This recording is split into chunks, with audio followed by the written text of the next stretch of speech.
Bonjour à tous, c'est Jean-Luc O sur sa chaîne YouTube. Aujourd'hui, nous allons parler du deuxième épisode sur notre saga sur la dette française et nous allons plutôt évoquer l'évolution de la dette sur une longue période et la comparaison internationale.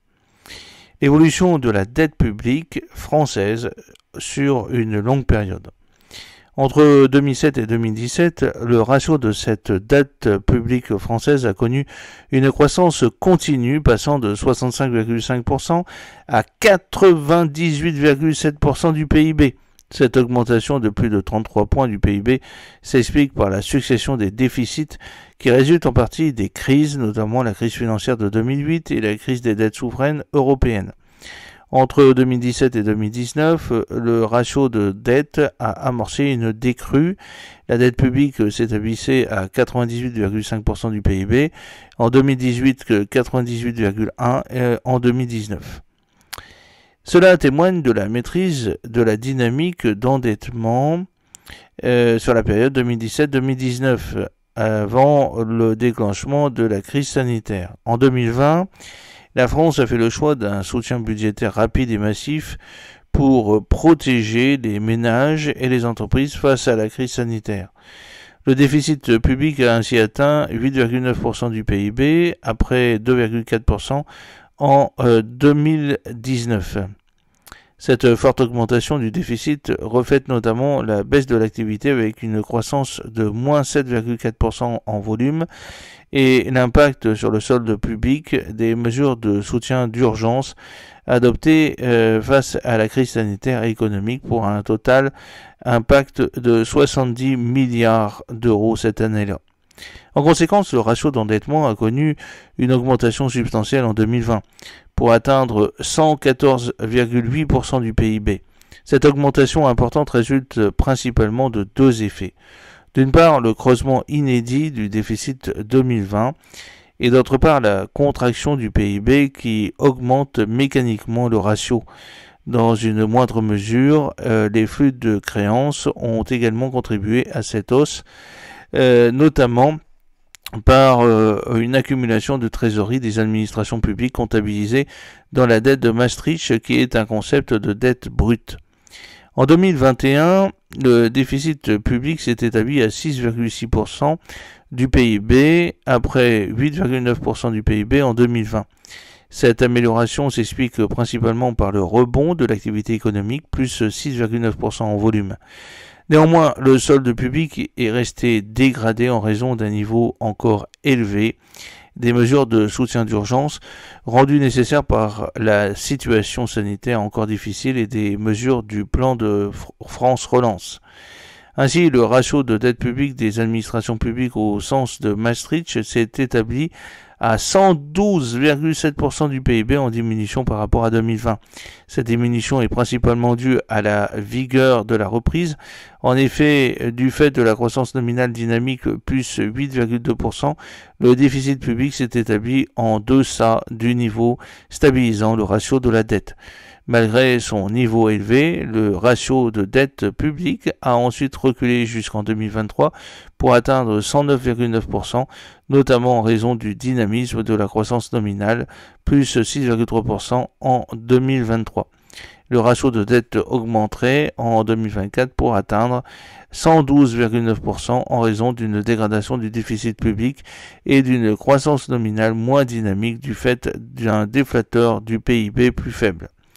Comparaison internationale. Sur longue période, les ratios de dette publique en pourcentage du PIB des pays du G7 alternent tendance à la baisse et à la hausse avec des ressauts brusques lors de crises ou d'événements majeurs de portée mondiale.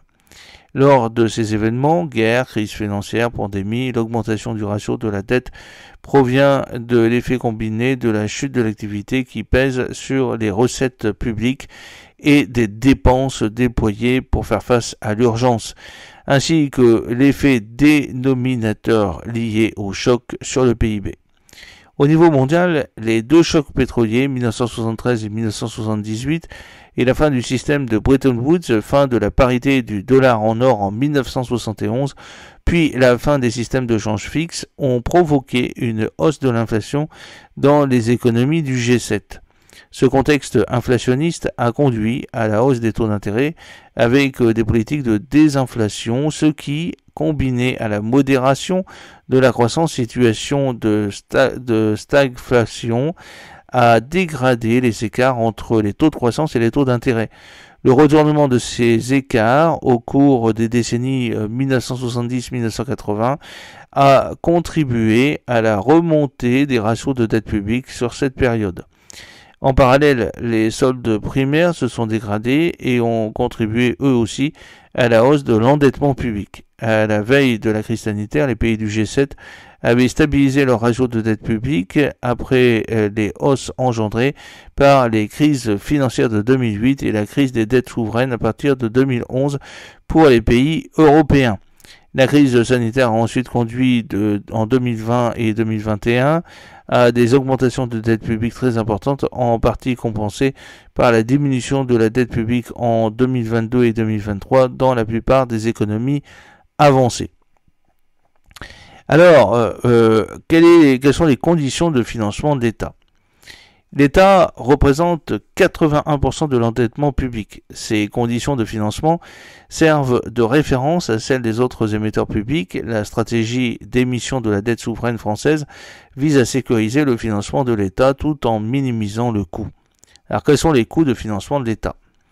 Les taux auxquels l'État emprunte sont d'abord déterminés par des taux directeurs de la Banque centrale.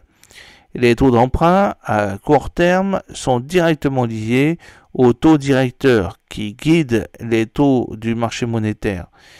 Les taux d'emprunt à long terme sont liés aux anticipations de taux directeurs futurs, les investisseurs pouvant arbitrer entre la détention d'un titre à long terme et celle d'une succession de titres à court terme pendant la même période.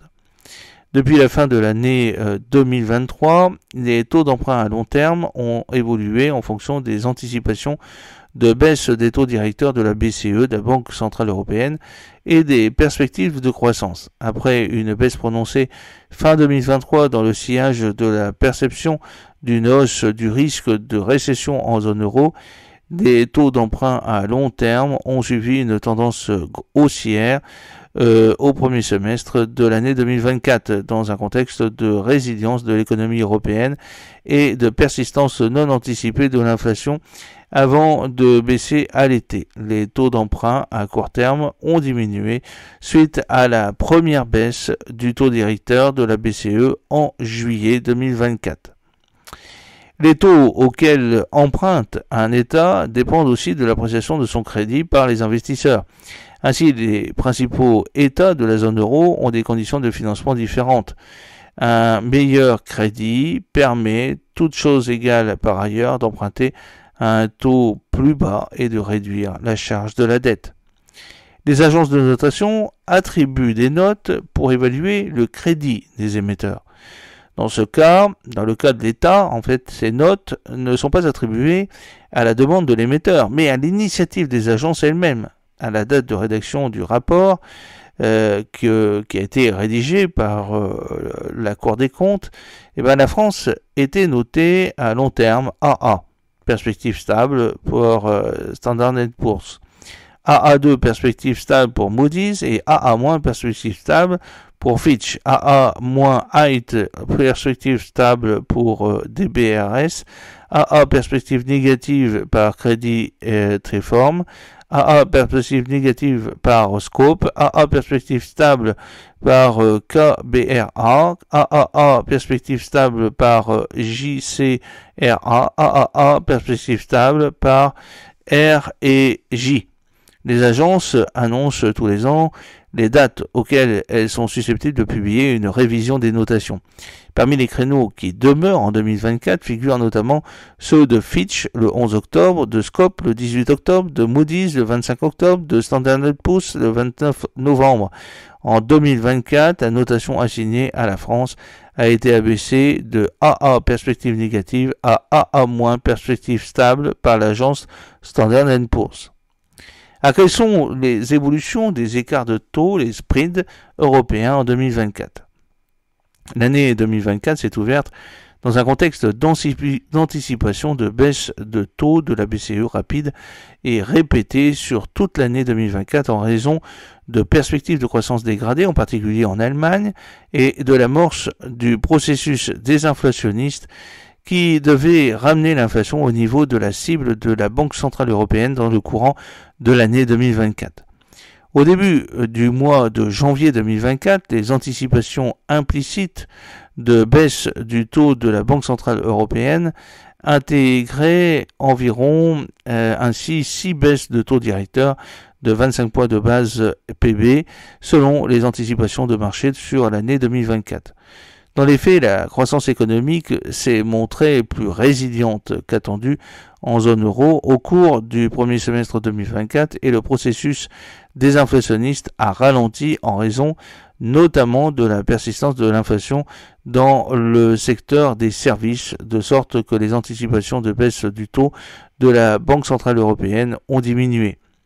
Ce report des anticipations de baisse du taux a pesé sur le taux de rendement obligatoire à 10 ans, qui sert de référence lorsque l'on parle du taux d'endettement souverain des pays dits cœur de la zone euro, qui ont progressé entre le 1er janvier et la fin du mois d'août, plus 12 points en Allemagne, plus 13 points aux Pays-Bas et en Belgique, plus 11 points en Autriche. Dans les pays qualifiés de périphérie, l'Italie, l'Espagne, le Portugal, la Grèce notamment, le taux de rendement obligataire à 10 ans a baissé ou a moins augmenté que les pays cœur de zone, de sorte que les écarts de taux, les spreads de rendement à 10 ans de ces pays vis-à-vis de l'Allemagne se sont resserrés depuis le début de l'année.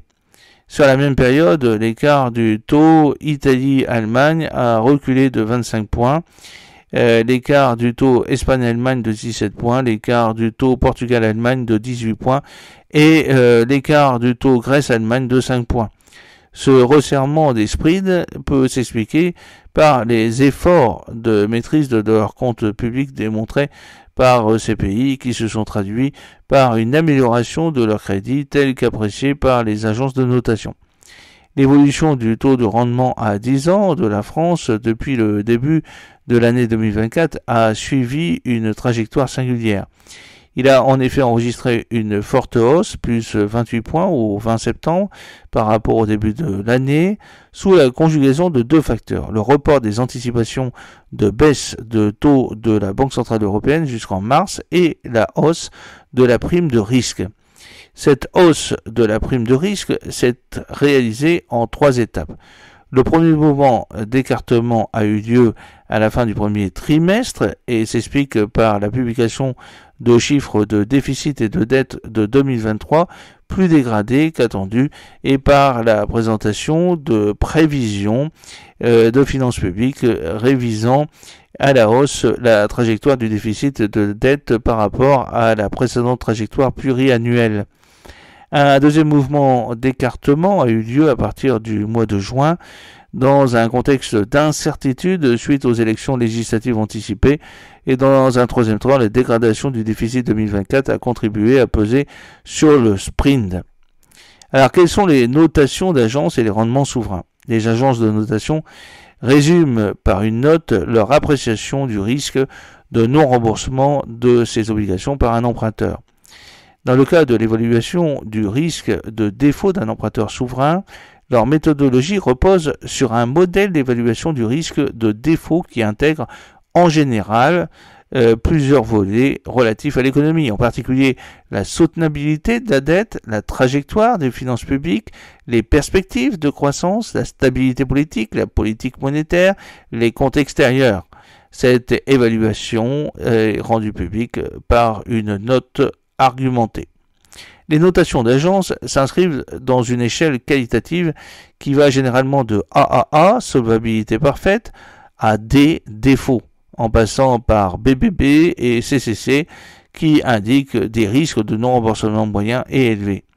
La note intermédiaire BBB- trace la frontière entre les titres évalués comme investissables, c'est-à-dire présentant un risque de défaut relativement modéré et spéculatif, note BB+, et inférieure, et c'est-à-dire présentant un risque de défaut relativement élevé. Cette échelle de notation est complétée par des perspectives d'évolution de la notation indiquant la trajectoire vraisemblable de la notation en cas de statu quo, toutes choses égales par ailleurs, sur les variables identifiées et surveillées par les agences.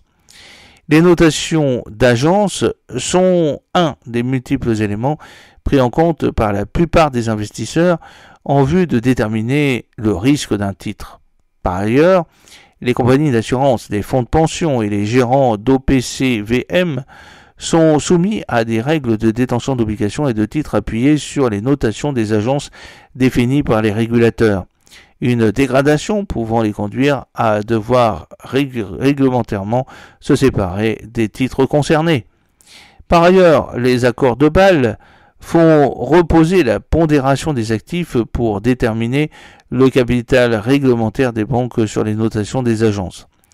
Le rendement à long terme d'un titre de dette souveraine est déterminé par l'équilibre entre l'offre et la demande pour ce titre sur les marchés obligataires et reflète la rémunération supplémentaire que les agents à capacité de financement exigent pour accepter de financer les souverains concernés jusqu'à la maturité du titre.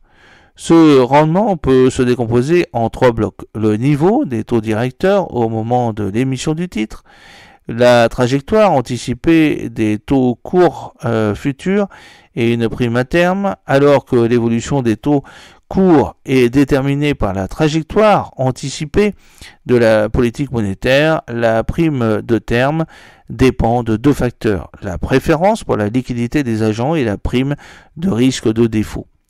Le premier facteur s'explique par le fait que les agents à capacité de financement préfèrent voir leurs fonds investis à court terme et exigent donc un surplus de rendement pour bloquer leur liquidité sur une longue période.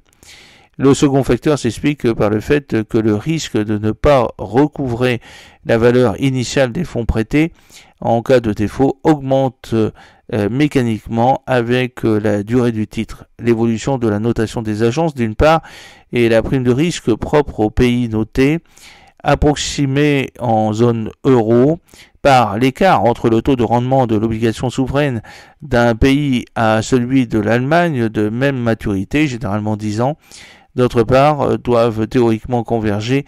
Cette convergence est a priori d'autant plus forte que les investisseurs intègrent les notations d'agence dans leur évaluation du risque de défaut des entités souveraines.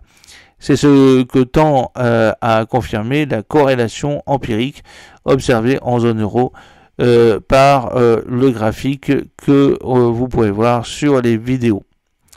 Si les agences actualisent leur notation périodiquement, généralement en suivant le calendrier communiqué l'année précédente, l'appréciation par les investisseurs du risque de crédit de l'émetteur évolue chaque jour. Alors l'écart de taux entre la France et l'Allemagne augmente avec la maturité des emprunts. En dépit de la hausse des encours, la charge de la dette de l'État a diminué entre 2018 et 2020 sous l'effet de la baisse du taux d'intérêt. La remontée de l'inflation puis des taux ont inversé cette tendance à partir de 2021. En 2022, le choc d'inflation a conduit à une augmentation de la provision d'indexation 23 milliards d'euros qui reflète la charge future d'amortissement des obligations indexées sur l'inflation. Charge qui a ensuite fortement diminué en 2023, 8,5 milliards d'euros et devrait s'établir à 5,7 milliards d'euros en 2024. Dans l'actualisation réalisée pour le projet de loi de finances de 2025, la charge de la dette de l'État est estimée à 45,8 milliards d'euros pour 2024, en hausse de 6,8 milliards d'euros par rapport à 2023. En effet, la hausse des taux d'intérêt et des volumes d'émissions fait plus que compenser la baisse de la charge d'indexation.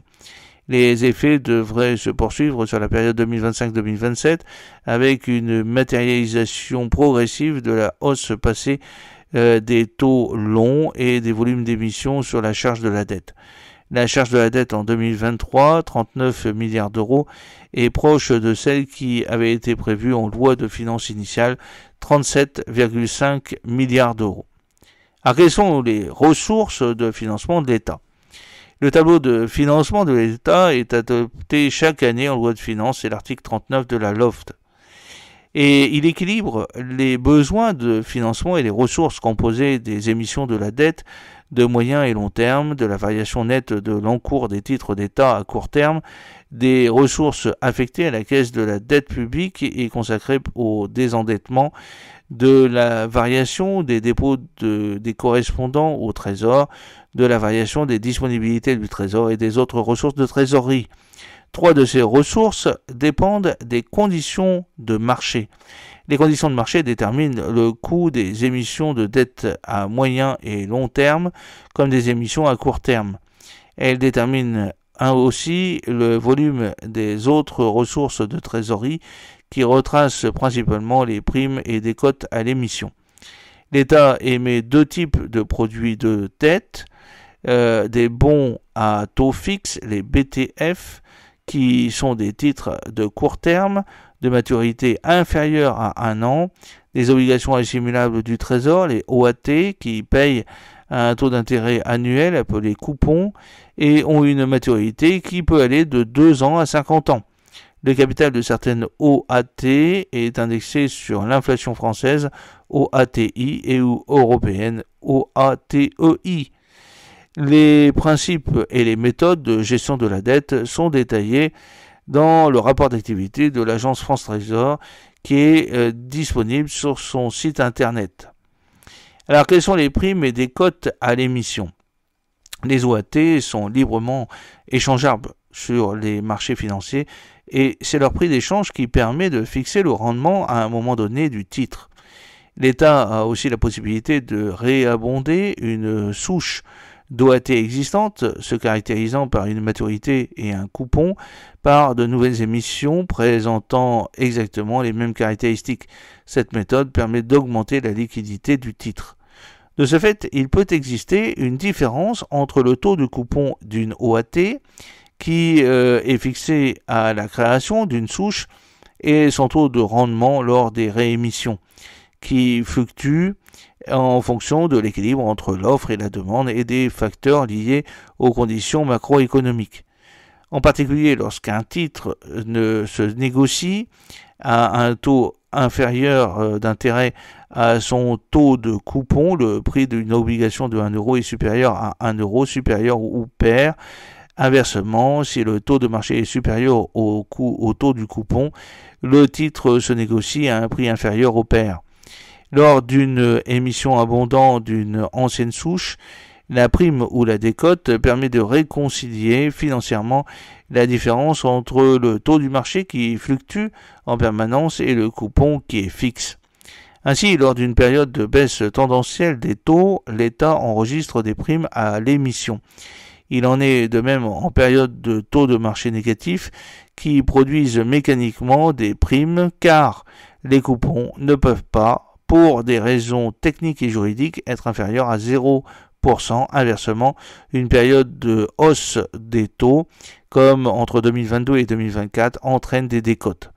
D'un point de vue budgétaire, les primes et décotes respectivement augmentent et réduisent les ressources de financement. Financièrement, le mécanisme est neutre car une prime encaissée par l'État se traduit par des décaissements budgétaires coupons plus importants sur la vie du titre et inversement.